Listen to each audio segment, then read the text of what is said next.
Hey guys, Aaron with Spray Foam Solutions here, and today I have another video about one of our frequently asked questions. Changing it up a little bit this morning here, and the question is, we hear, is spray foam unhealthy for you? Is it bad for you? And with that question in mind, I thought maybe it would be helpful at first to say, what is spray foam? So with spray foam, we have both an open cell and a closed cell foam. Basically, the difference between the two products is the density of them. One's soft, one's hard, but they're both a polyurethane. What's a polyurethane? Good question. Well, there's a lot of things are polyurethane. It's used in manufacturing for just about everything.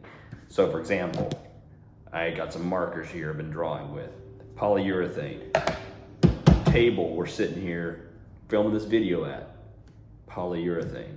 A lot of your cell phone cases, polyurethane. You hold it all day. My computer monitor frame is polyurethane. My seat in my car, my carpet in my car, my carpet in my house, my couch. So, the list goes on and on. You can see we're surrounded, the mattress you sleep on. So I think with that being said, we can, assure you, for starters, that polyurethane is not dangerous. So then I thought maybe it would help to understand how spray foam is made.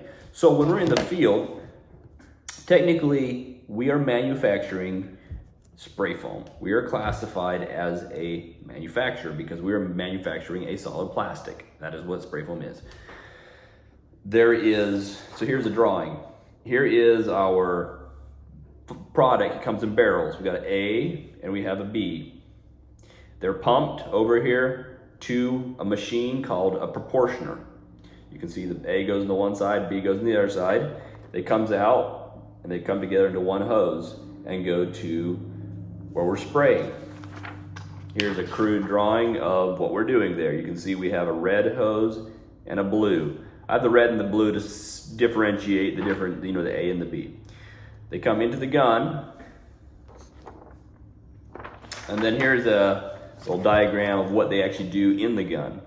They come in, the A comes in this side, B comes in this side. This is sprayed at approximately 1,500 pounds per square inch PSI, so very high pressure.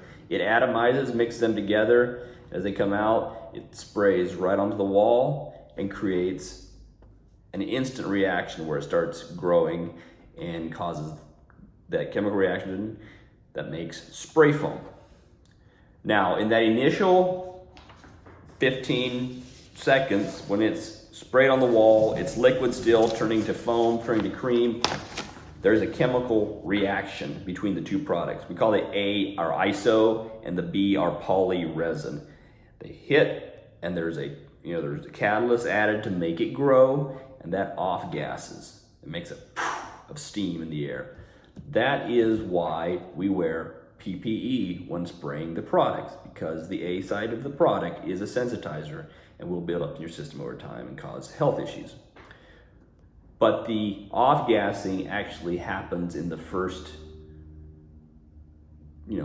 5 minutes. Actually, the first 15 seconds is when most of that happens. Then over the next 24 hours, there may be a slight amount of that, but at that point, it is a fully cured inert plastic, just like, again, the car seat you drove it here to work today on, the couch you sat on last night. So I think we can safely say spray foam is not bad for you. So when do issues come up? Why are there reports? Why are there issues? What happens sometimes is people will go and choose a contractor based on price alone. Now, I'm not saying you can't do a good deal for someone and still provide a good service. That's not what I'm saying at all. But there is things you need to keep in mind, that this is a technical trade. You need to find a manufacturer that trains their people properly. Obviously one that makes sure they wear the proper PPE when they're spraying it to protect their employees, and also one that has a great reputation in your area. So anytime I've ever seen an issue, there's a couple cases have hit national level. It's been someone has chose the cheap contractor and then been shocked when the product failed. and the contractor did not have the parameters in place to ensure the quality controls are being met. Now, to explain that a little further, what causes the problem? Typically, it's called off ratio foam.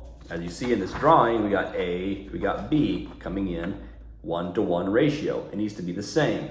We have gauges on the front of our machines. We have measuring devices to measure how much of each is coming through the gun. That way we know we have a true 1-to-1 ratio foam.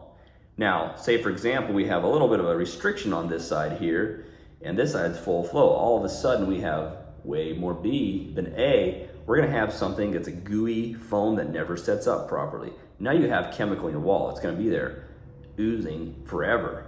Now that's a real problem. That is why, again, it's so important to choose based on reputation, not price alone. And I just can't say that enough.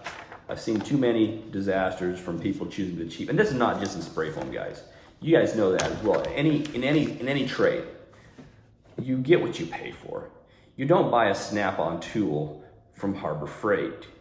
You don't buy, an iPhone for $50. Everyone knows that. They're a quality product. That's why we spend the money for them.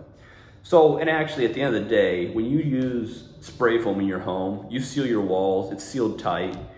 You can actually control, filter, condition the air inside your house how you want it. If you have fiberglass, for example, put in your walls, and you have the air literally coming through your walls from outside 3 to 4 times in an hour, you're changing all that air, there's no way you're gonna keep up with filtration, with the mold spores, with the allergens and all those things. So you're going to actually have a much healthier home with spray foam. The reality is you most likely get 10 times the amount of off-gassing when you drive down the road in your new car and you smell that new car scent. That's actually the polyurethane in your car off-gassing a bit. So I don't know if that's good or bad to say that. I'm not trying to freak you out about getting a new car.